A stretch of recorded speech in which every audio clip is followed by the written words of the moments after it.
Hey, yo, what is up, everybody? Coach Chad here, the CEO of the Next Level Coaching Academy, creator of the Assistant Coach Academy, and your host for the Fit CEO podcast by Chad Molyneux. I hope you guys are doing freaking fantastic. I'm going to dive right in. As you guys know me, I always just go for it, right? So here we go. Lessons from Cancun is going to be the topic today. I don't know if you guys know, maybe you don't know, maybe you follow me on Instagram, maybe you don't follow me on Instagram. If you don't follow me on Instagram, the fit underscore CEO is my handle. But anyways, over the past 7 days, I was in Cancun, more specifically Playa Mujeres, at a wonderful resort. And I have to shout it out because if you guys do plan to go to Cancun, I absolutely love this resort. This is the second time that Caitlin and I have gone to this resort. It's called Atelier at Playa Mujeres. Absolutely beautiful. So that's my little plug. Atelier is probably not listening, but if they are, maybe you can sponsor another vacation. Anyways, let's dive in, guys. All right. So I have 5 lessons that I took away from this trip in Cancun with Caitlin. And first off, the trip was absolutely amazing, much needed. But 5 major lessons that I took away. And I'm excited to record this podcast because one, it's a documentation for myself, and two, I get to share this documentation or share this journey with you guys on what I'm thinking. All right, so let's dive in. Point number 1: sell what people need, not what you want to sell. All right, so here's an interesting one. So we took a day trip over to an island called Isla Mujeres. Isla Mujeres means the island of the women. It's about a 5-mile long island, absolutely beautiful. Once again, if you go to Cancun, you should take a day trip there. It's great. You get to rent a golf cart. It's like $60 for the day. You can drive the golf cart anywhere on the island. The island's extremely safe. It's actually funny because the island, there's certain parts that look very rundown. But on the drive home from Cancun, I looked up the crime rate, and it said on there there's it's very rare if there's ever crime there, which I thought was really interesting. But island's absolutely beautiful. There's a ton of fun things that you guys can do on that island as well. But anyways, one of the things we did on the island is we went to a beach called Playa Norte. It's actually ranked the 7th best beach in the world, which is super cool too. But we were laying on the beach, and I was looking around, and I saw this one individual that was selling authentic Mexican clothes, obviously handmade, obviously tons of thought put into it, obviously very passionate about his work. But he wasn't making a lot of sales. I wasn't noticing, a lot of people are just saying, no, thank you, no, thank you. And then I looked over and I saw a gentleman who was selling water and ice pops, and he was making a ton of sales. All right. And I got to thinking, and this was the thought that I had: sell what people need, not what you want to sell. All right. So obviously, this individual who made these authentic clothes absolutely loves what he makes. Right. And maybe if he sold his clothes in a mall or a market, he would probably have a lot better success. But selling, authentic Mexican clothes on a beach probably isn't going to work out very well, right? But this individual who's selling water bottles and popsicles is going to crush it, right? Because it's what people need on a beach. They need a popsicle to get refreshed. They need water to stay hydrated, but they don't need authentic Mexican clothes. So applying this into the fitness space, I want you to ask yourself, are you just selling something or selling a package or selling a service because it's what you want to sell, like the individual that wanted to sell their clothes because they love their clothes, but maybe it's not, you can't build a business selling Mexican clothes on a beach. It's probably just not going to work out very well, right? So are you selling an offer that you're just passionate about and that's why you want to sell it? Or are you selling something that somebody actually really needs? Because if you want to have a successful business, there has to be a necessity there, right? Like the individual who's selling popsicles and water on a beach, there's a clear necessity there. Therefore, that individual is going to have a much more successful business than somebody selling the authentic Mexican clothes on a beach where there's really no need for that to be sold on the beach, right? So that was my point number 1. Point number 2 is the importance of building a team, all right? So this was, since I've started entrepreneurship, this was probably the most unplugged vacation that I've had. And the only way that has been possible is because of my amazing team. We have an operations manager who operates the day-to-day business. We have a handful of VAs that do administrative work. We have about 5 different coaches that handle the client delivery. We have about 4 different salespeople that take all the sales calls. We have 5 prospectors that book the sales appointments. We have people that run ads for us. We have a whole slew of staff, right? And the only reason that this was my most unplugged vacation is because of my amazing team. And the reason I wanted to state this point to individuals is because I hear a lot of coaches saying, I don't want to build a team. And then in the same vein, those coaches say that they want freedom and they want to be able to take unplugged vacations and things of that nature. Well, guess what? If you choose not to build a team, it's going to be very, very hard to do. And how do I know that? I know it from experience, right? Previous to this point, I've been on vacations, but not super unplugged, right? I still in some capacity was either taking sales calls or booking calls or handling with client stuff or handling administrative stuff or whatever it may be. And then when I quote unquote checked out, like physically checked out by closing my laptop, I still was mentally not checked out because I was thinking about all the things that I just had to do on my quote unquote vacation. So if you want to have freedom, if that's something that you want, and even if your goals are either freedom, monetary, or impact, right? It's usually all 3 of those things are usually the goals that coaches have to some degrees. Some people value each one of those things a little bit more than others. But my point here is if you want any of those 3 things, all 3 of those things can be exemplified, can be increased by having a team.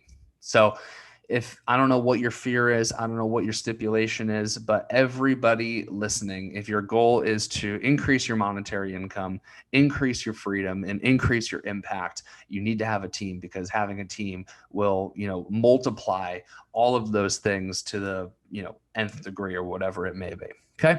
So that's the importance of building a team. That's my point number 2. My point number 3 is the dichotomy of rest. All right. So currently, I think our space is leaning on the rest side of this dichotomy. And a dichotomy just means there's something contrary being talked about, right? So currently, just from viewing our space, viewing this fitness coaching space, I see a lot of influencers and I see a lot of people talking about, take a rest. If you feel a little bit tired, just don't work that day, or don't do something, like you just rest. And I think there's a dichotomy here. If you want to achieve success in any area of your life, there has to be work and there has to be rest. And at different stages of your journey, there has to be more work than other stages of your journey. And once again, I'm speaking from my experience here, but the only way that I got to this point of having 20 plus employees and, helping over 700 people in a year and hitting a multiple 7-figure coaching business is not by resting all the time. It's actually by doing the opposite. It's actually by choosing to work when I feel tired, and choosing to work when I feel anxious, and choosing to work when I feel stressed. We actually have a core company tenet in NLCA with our staff that take action regardless of how you feel. And the reason that's a company core tenet is because it is a core tenet of my personal life that has led to such great success. And I believe in it so much that I made it a company tenet. And for me, when I see our space is just saying rest, rest, rest, rest, rest, and they're saying it to, obviously you have to rest, but they're saying it to such a far degree on the pendulum that I think it's actually preventing people from reaching their ultimate desires and their ultimate goals.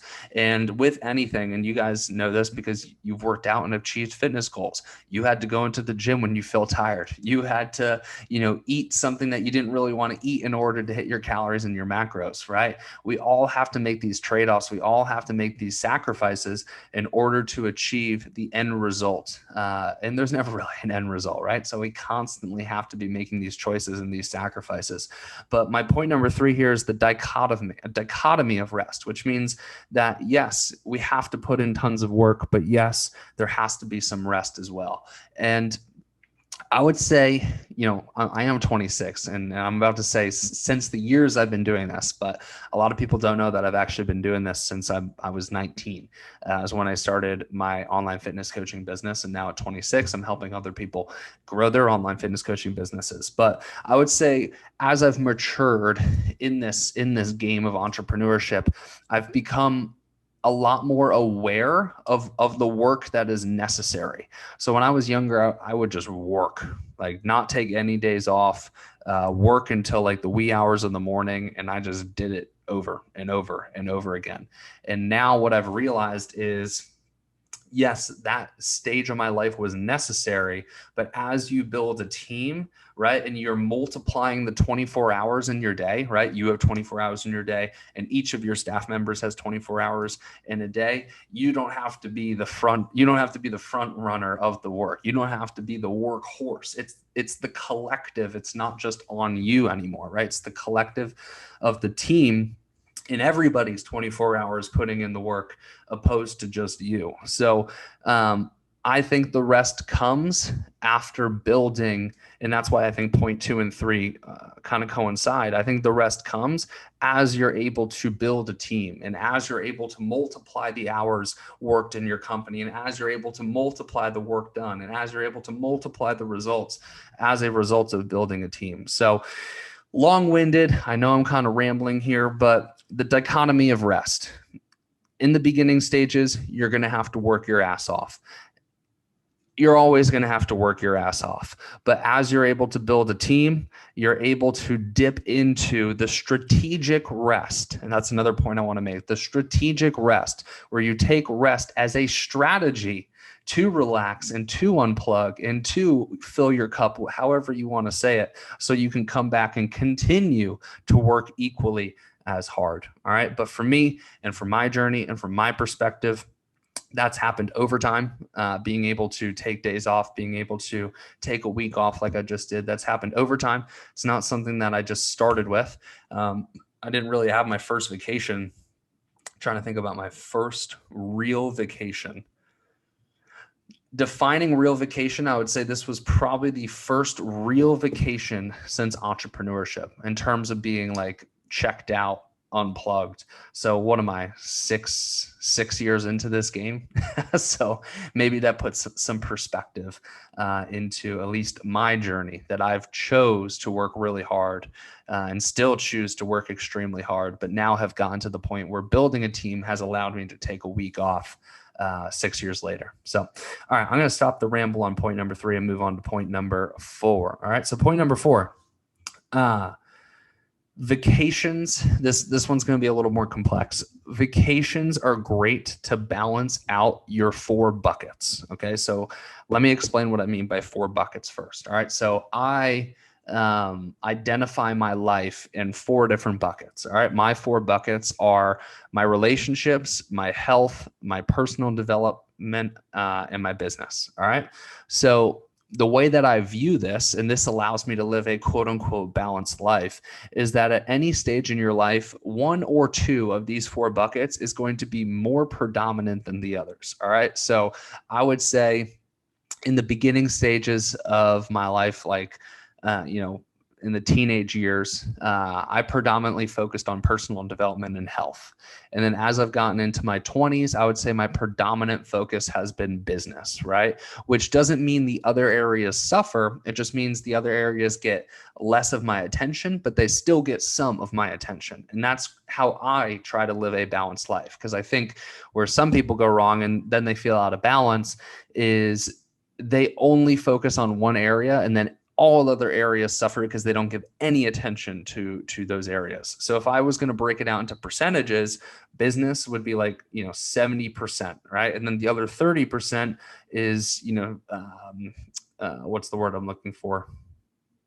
Divided up or split up between, the remaining 3 buckets in my life. All right. That's just an example. So getting back to my point here, now that I've explained that, vacations are great to balance out the other 4 buckets. So for me, like I said, the predominant bucket of focus is business, which means that, health, relationships and personal development get less of my focus. So this vacation, right? This 1 week long vacation was the complete opposite.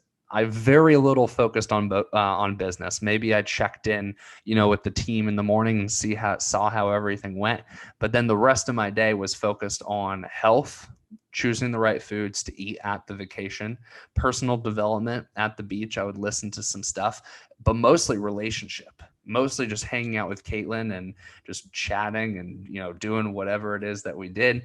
That was the predominant focus of the vacation. So that week, that 7-day period where, Caitlin and I got to fully immerse ourselves in our relationship, was able to balance out the rest of the, year where we've mostly focused on business. So that is my point number 4. Once again, a little more complex, but I'm going to say it one more time. Vacations are great to balance out your 4 buckets. So if one bucket is getting most of your attention over the year, and then you have a vacation where you focus on some of the buckets that get less of your attention, for me, it has felt as though I've balanced out some of those buckets this year. So that was a good feeling. All right.